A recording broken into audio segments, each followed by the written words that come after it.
Should professional esports athletes be paid the same as other professional level sports athletes? Over the past decade, the esports industry has grown immensely in popularity, going from 134 million viewers in 2012 to over 395 million in 2018, according to Will Hershey. So, what are esports and how did they become so popular? According to Mark Lurex Para, esports are video games that are played in a highly organized competitive environment. Professional esports athletes train daily to improve their skills and compete in tournaments, similarly to professional traditional sports athletes. Through streaming platforms such as Twitch and YouTube, esports have viewers from across the entire world. According to Nicholas Luconte, on average, top professional level esports athletes are paid around $74,000 each year. On the contrary, according to Kurt Van Hossen, other professional level sports athletes are paid on average around $3,180,000 each year. Large difference in salaries of professional esports athletes and other professional level sports athletes promotes an income inequality. This is a relevant issue because income inequality is bad for society as it goes along with the weaker social bonds between people, which in turn makes health and social problems more likely. Professional esports athletes should be paid the same as other professional level athletes because they attract similar viewership, undergo lengthy training, and risk their health for their careers. How does the viewership of professional esports compare to the other professional level sports, and how should the salary of esports athletes reflect that? The viewership of a sport is the audience of the sport or how many people watch the sport. According to Phil Taylor, the ability of sports to attract viewers from all demographic groups has become hugely valuable. The amount of viewers that a sport draws in from around the world is proportional to the amount of money that sport earns, as a larger audience means more marketability for the sport. According to Will Hershey, esports viewership has been growing rapidly. In 2012, total esports viewership was 134 million, which included 76 million occasional viewers and 58 million esports enthusiasts. By 2018, that number has grown up to 395 million, which included 222 million occasional viewers and 173 million esports enthusiasts. From 2012 to 2018, total viewership grew by over 195%. The esports audience is expected to reach 646 million by 2023. Additionally, professional esports have garnered the attention of colleges. According to Stimulus Source 7 by Nalsky Kalua and Jennifer Sunrise Winter, at the start of 2017, 40 collegiate esports scholarship programs began in North America, with over $4 million in college funding for esports. Today, more than 70 programs exist with $9 million of scholarship money in the collegiate scene. Colleges are starting more and more esports programs to support professional esports athletes. The introduction of colleges into esports industry has expanded the viewership of professional esports further at a collegiate level. According to Jason Shavili, the top 10 traditional sports by viewership include soccer at 4 billion, cricket at 2.5 billion, field hockey at 2 billion, tennis at 1 billion, volleyball at 900 million, and table tennis at 875 million, basketball at 825 million, baseball at 500 million, rugby at 475 million, and golf at 450 million. This places the viewership of esports between baseball and basketball. According to Michael Margulis, as far as advertising goes, the largest corporations in America are always looking to get involved in sports in one form or another because they are aware and understand that sports are one of the most lucrative industries on the planet. Advertisers typically spend billions of dollars on advertising in sports each and every year. The more viewers that a sport has, the more reach it has, and the more advertisers want to promote their products through the sport. Since esports have very similar viewership to other professional level sports, esports athletes should be paid the same as other professional level athletes.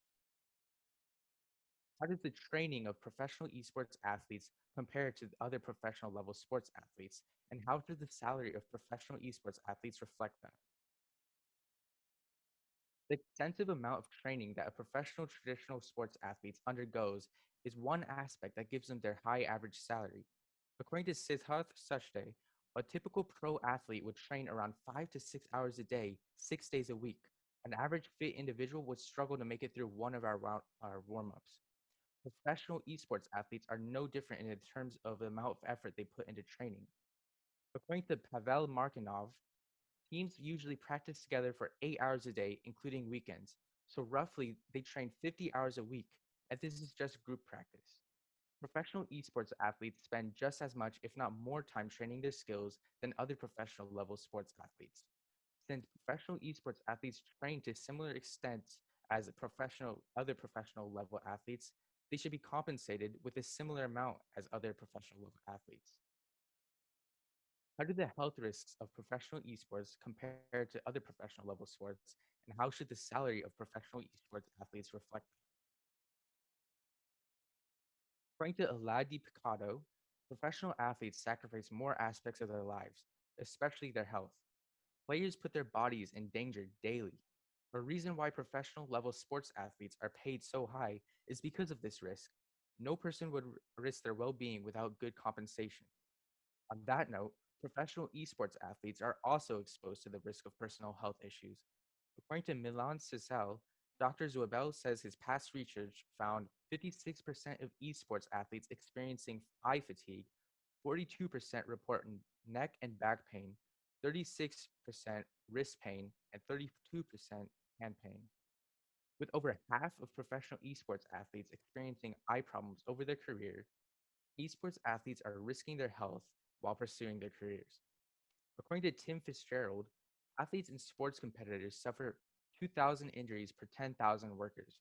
Only 20% of professional traditional sports athletes suffer from personal health issues, as opposed to the 56% of professional esports athletes.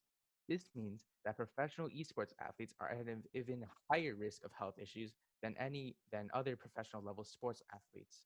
Since professional traditional sports athletes are highly compensated for the health risks involved in their career, and professional esports athletes are also exposed to health risks in their career, professional esports athletes should be paid the same as other professional level sports athletes. To conclude, factors such as viewership, training, and health risks play into the salaries that professional level sports athletes earn. And since these factors are similar for both esports athletes and other professional level sports athletes, professional esports athletes should be paid the same as other professional level sports athletes. To do this, the average salary of a professional esports athlete should be raised. This would result in less income inequality overall and would benefit society. Thank you. All right, I have two questions for you. First up, what information did you need before you began your research? So before I began my research, I had to know what exactly affected the salaries that professional athletes what factors exactly affected the salary of professional athletes, and I found that there was the viewership, since it led to more audiences. The more audiences led to better sponsorship and advertisements. The training that the athletes undergo, is the more training they had, the better their skills were, and overall they were paid more. And I also found that the health risks that the athletes undergo also affected their salaries. Okay, and what advice would you have for someone who's doing a research or report on this in the future?